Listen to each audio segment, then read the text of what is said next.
Welcome, everybody, to another episode of Strife's Sanctum podcast. My name is Citizen Strife, and we're far enough into summer now where all the spring stuff is done, and I can talk fully about summer stuff in earnest. And we'll start with a show I just watched. Ascendance of a Bookworm Season 4 is continuing. I will admit, nothing really interesting happened this week, but last week was a different story. They've been hyping up this whole thing of this mayor and whatever of this town called Hase basically being complete assholes and stealing money or stealing provisions or just basically being dickheads and trying to burn a monastery and all this crap. So they went against the church, and that was a bad idea.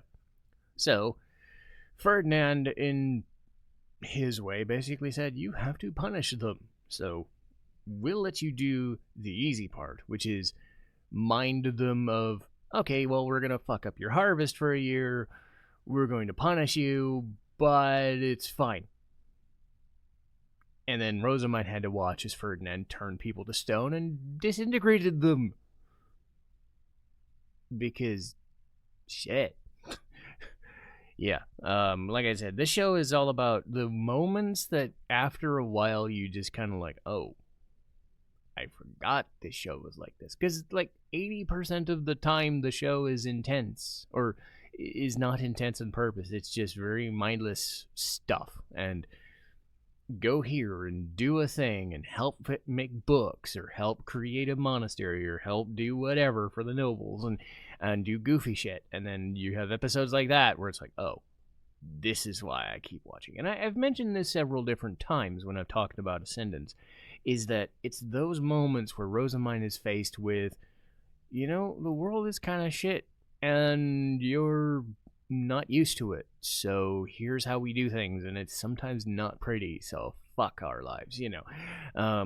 And that's what makes me come back most of the time.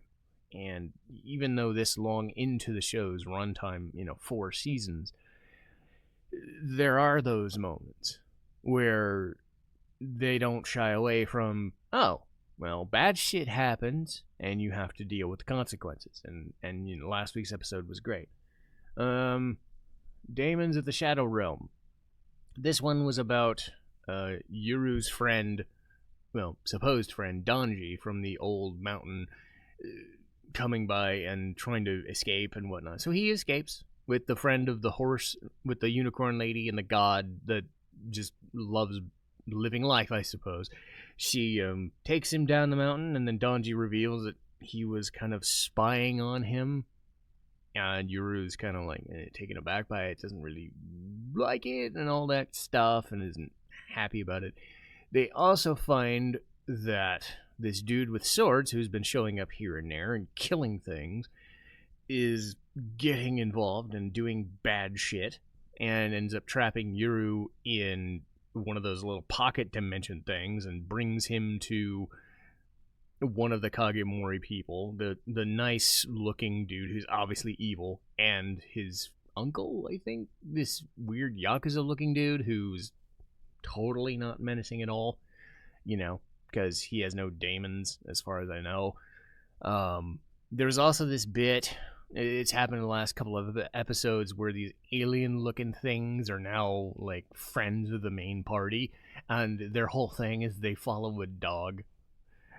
Not even some dog masquerading thing. It's just a legit dog is their master. I just find it hilarious. So they have to hide in these like Men in Black costumes, but they legit look like the traditional alien monsters from fiction and stuff. So they're really goofy and dumb. But this show has its moments.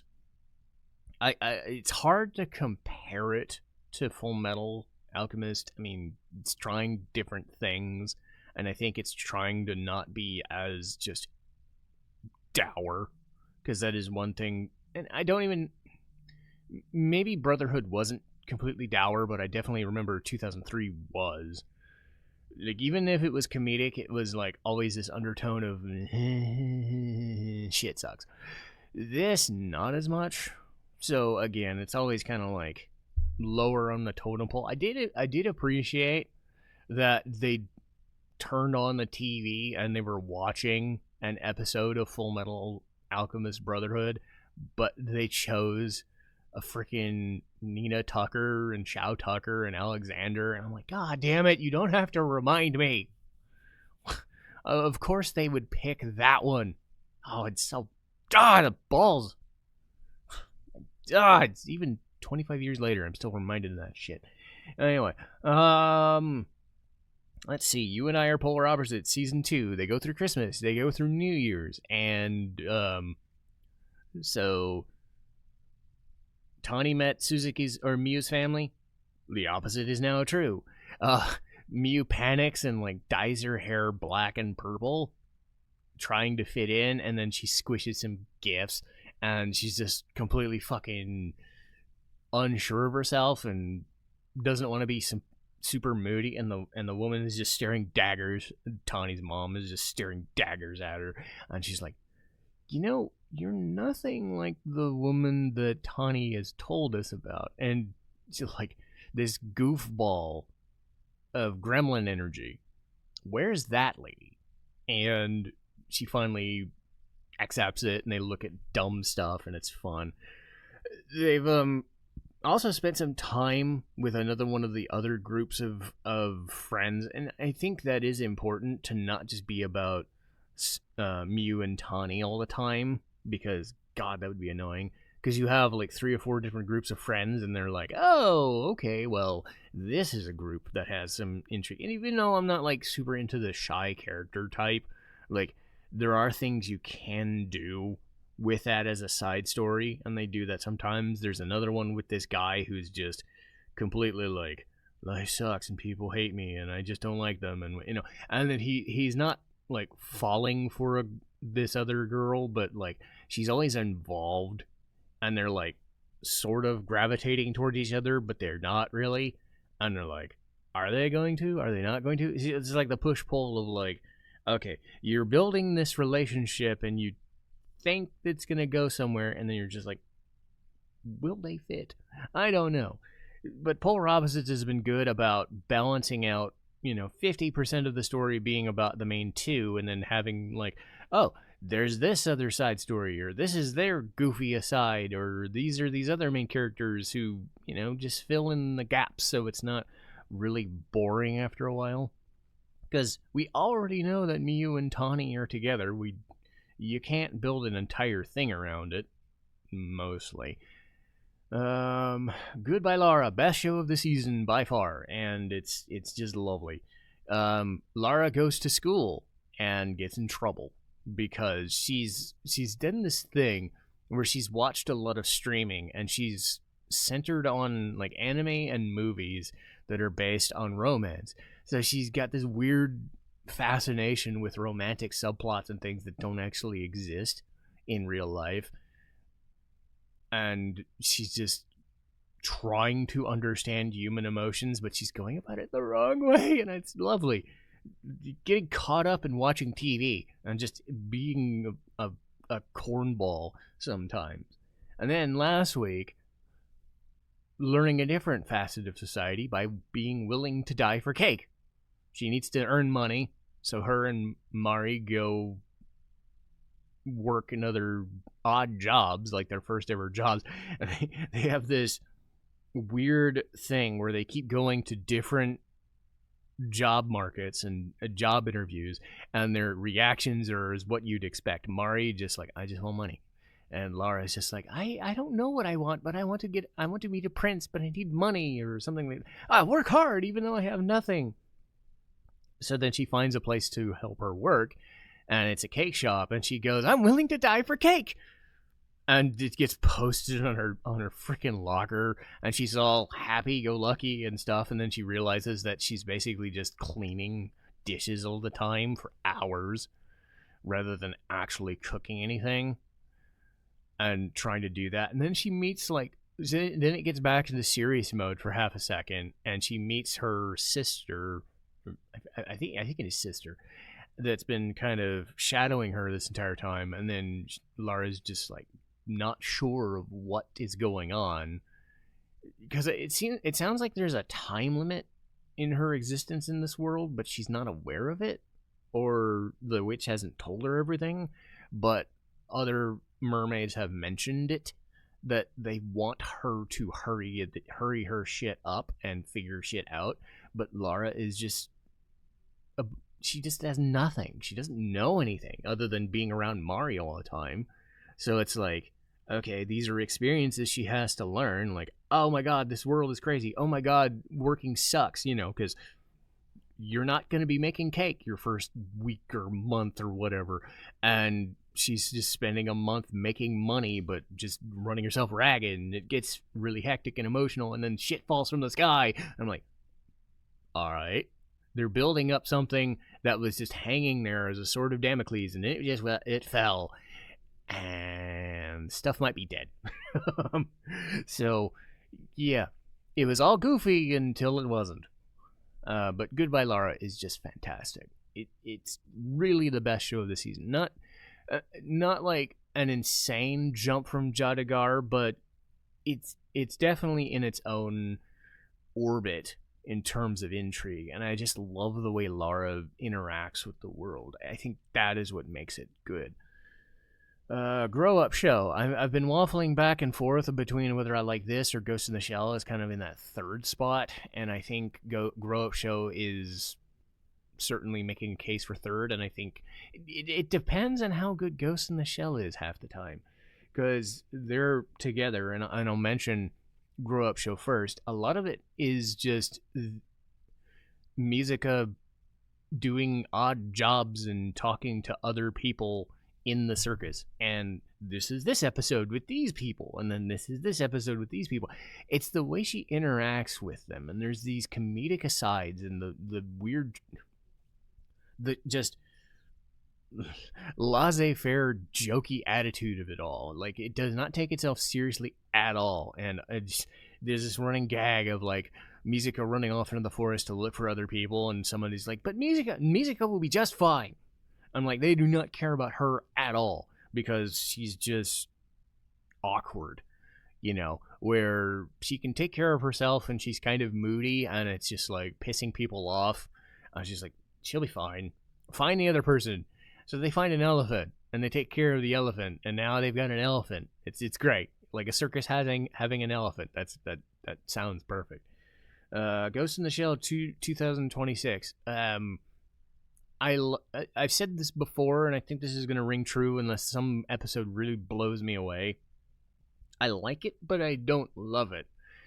And a lot of it is going to come down to, like, what episodes do what where. And I'm seeing, like, a lot of, like, old stuff from Ghost in the Shell standalone complex having their start in this, because they're following the manga a lot more closely. It's like they took elements of this to do certain episodes of standalone stuffs about tanks, and then going around and doing other episodes, like aspects of certain episodes, but not really like following them piecemeal, because they're different stories. They're doing different things, and, you know, a lot of different hacking scenarios. There's slight jumping off points that standalone complex did, but didn't really completely do and rip off. They just took things from it.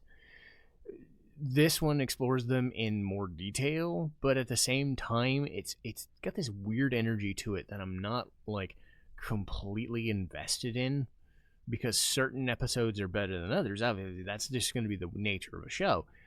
But coming from this high, lofty station of standalone complex has this nostalgia for me, I'm not completely bowled over, even, you know, even when the major is on screen, I'm not, like, just completely absorbed by it. And that has nothing to do with the actors. It's more just to do with different aspects of the show just being fine, but nothing gripping. I think that's what it is. Like, I'm not gripped and just like Goodbye Lara or Jaadugar. I'm not just floored by it, where I have to watch it.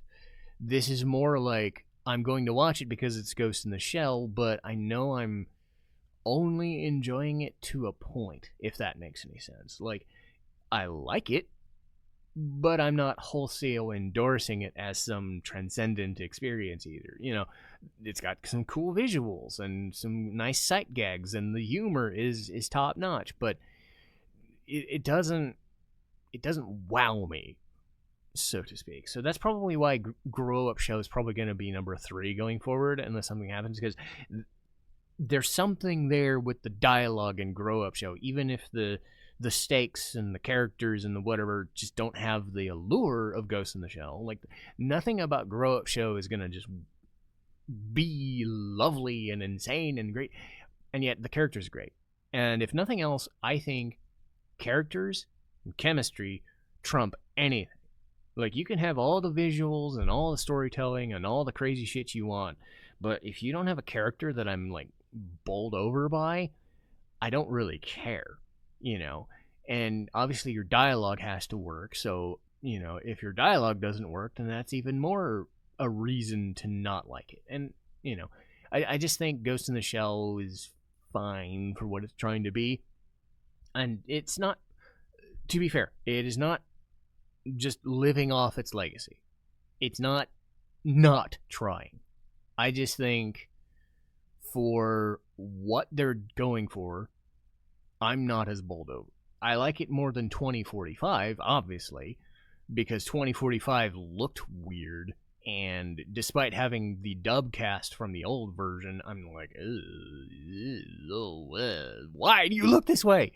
It doesn't have that hanging over his head, you know, but fair enough.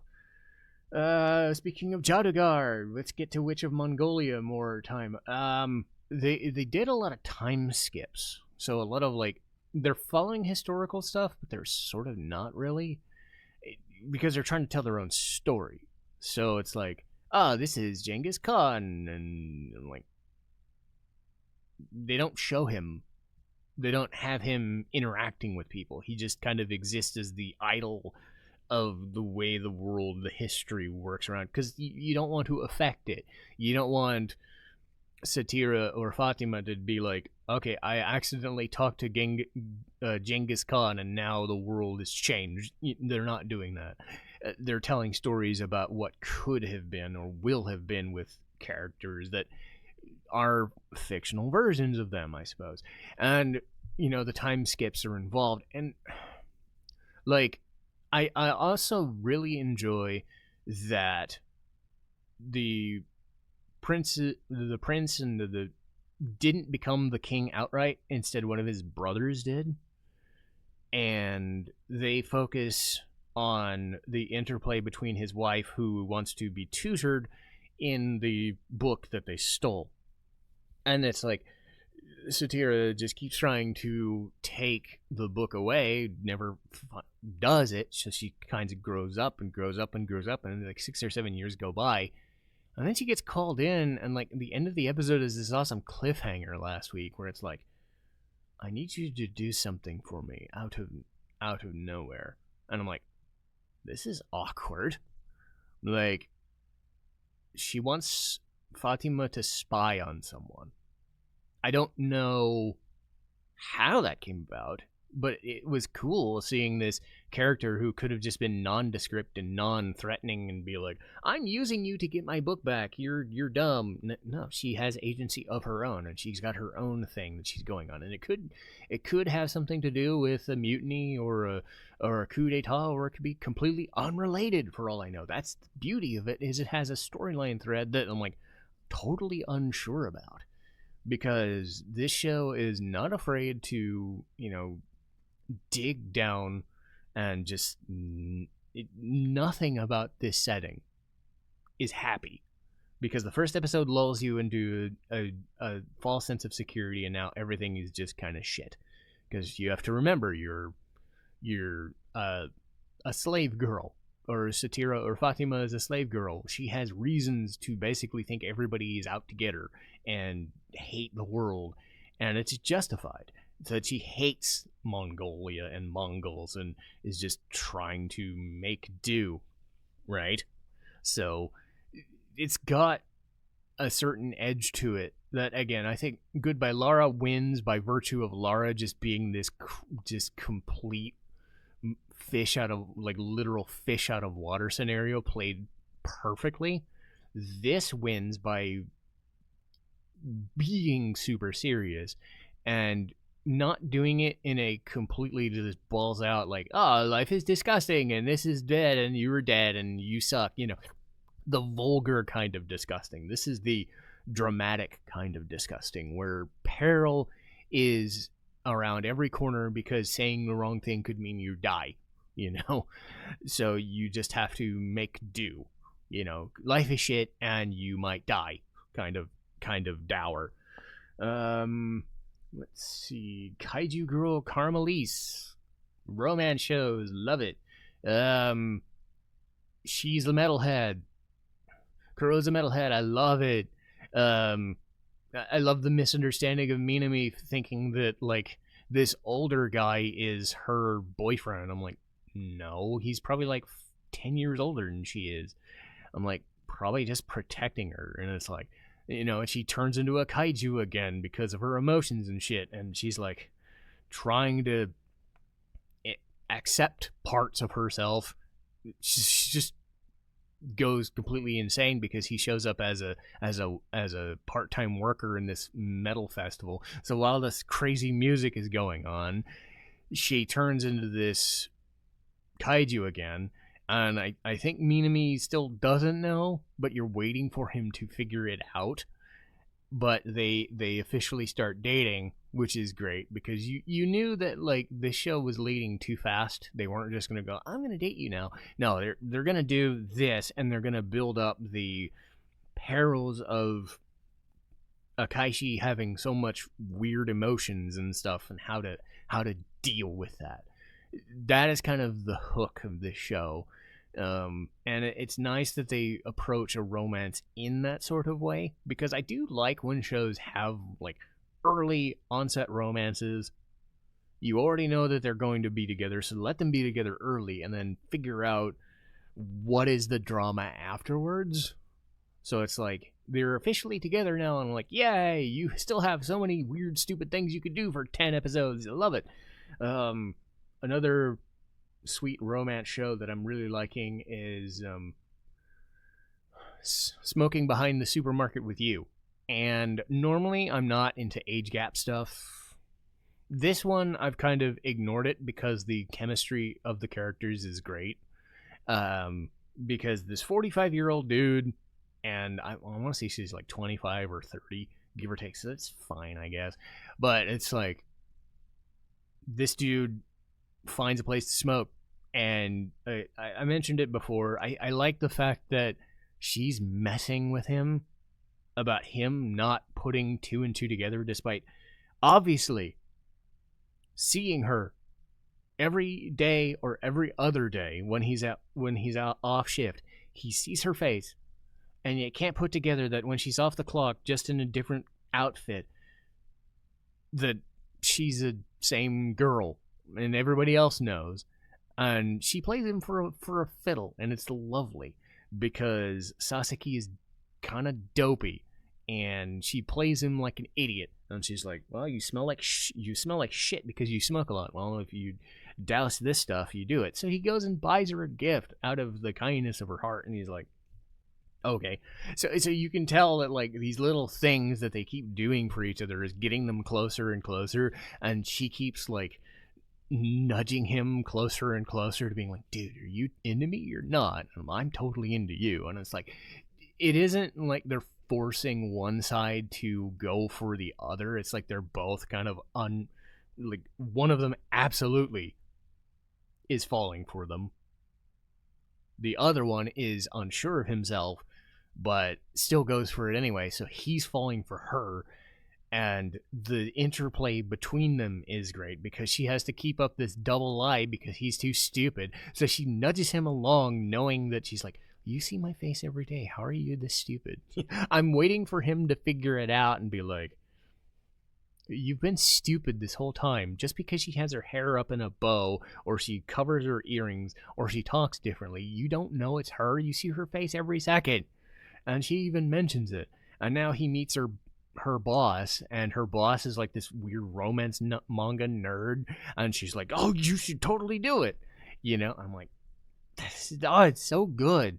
Just the simple setup of them meeting each other after work every single day to smoke cigarettes, and it builds into this relationship that's like, how far are they gonna go? I wanna know, because it's great, because you've got two different romances of two different situations where one of the other did not know that either this girl's a kaiju girl or this girl isn't who she says she is, because you're too dumb to admit that she looks the exact same. She has the same hairdo. She has the same face. And you can't put it together. I don't know if you accept it or if you're just being stupid.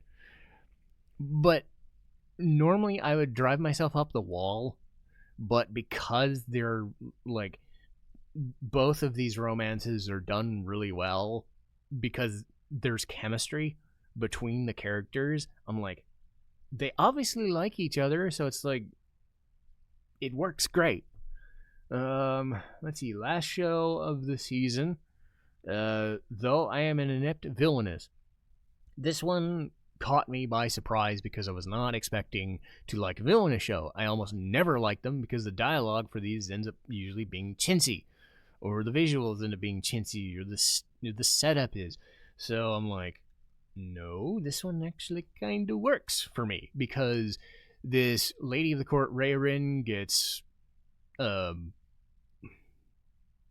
she gets everything she wants, but she's like complete invalid. Like, take Rosamine from Ascendance of a Bookworm, but worse, where she can barely stand out of bed half the time, and she's protected and she's happy, but God, she has nothing. And then this other girl is complete, like, gutter trash to everybody else around her. It's a period piece. It's like Raven in the Inner Palace, Apothecary Diary setup of, concubines and consorts and stuff like that. So pretty simple stuff.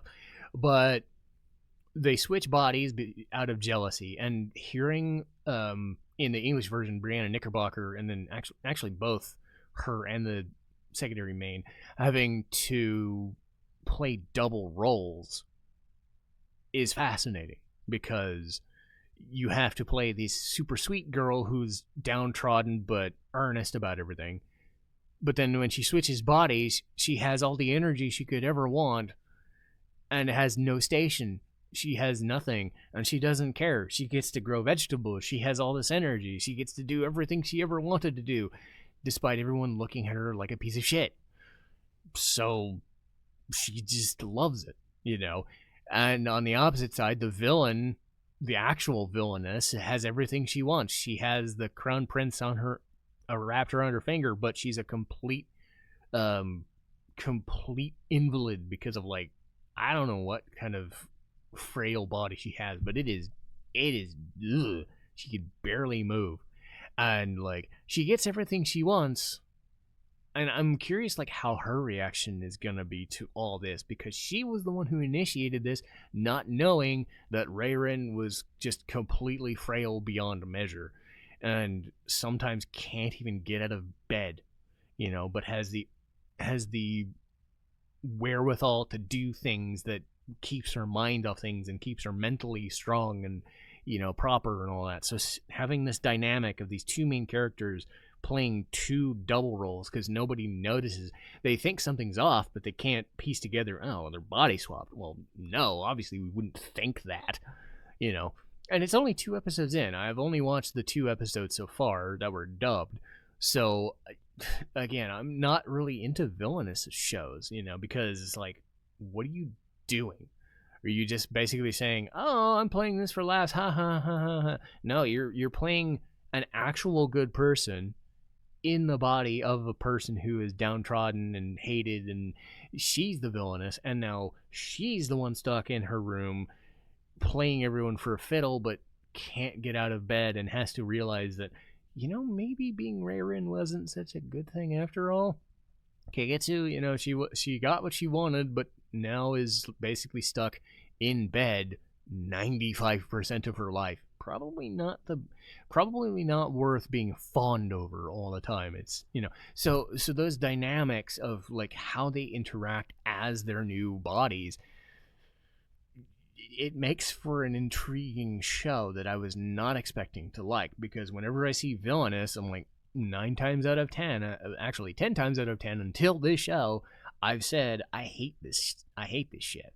But most of it has to do because the quality of these shows has not been up to par until now. They finally found a show that manages a good set of dialogue and circumstances that I like. So this one's pretty freaking good. So it's another good, solid season, and I can't wait to just keep talking about more of this stuff, because I'm expecting Goodbye Lara and Jaadugar to do really good. Grow Up show kind of in that third spot, with other shows kind of hitting that 4 to 5. Is it an amazing season? Not really. Goodbye Lara is like at an 8. Jaadugar's at an 8. Nothing is at like Witch Hat Atelier level, but it's hard to be that affecting that quickly. But I would say it's solid 8, 8.5 on those 2 shows, and then everything else is in the 7s. Again, I hate putting numbers on it, but it's also hard to just kind of go on vibes alone. But to delineate the difference, I would say, how much is this affecting me emotionally to watch this?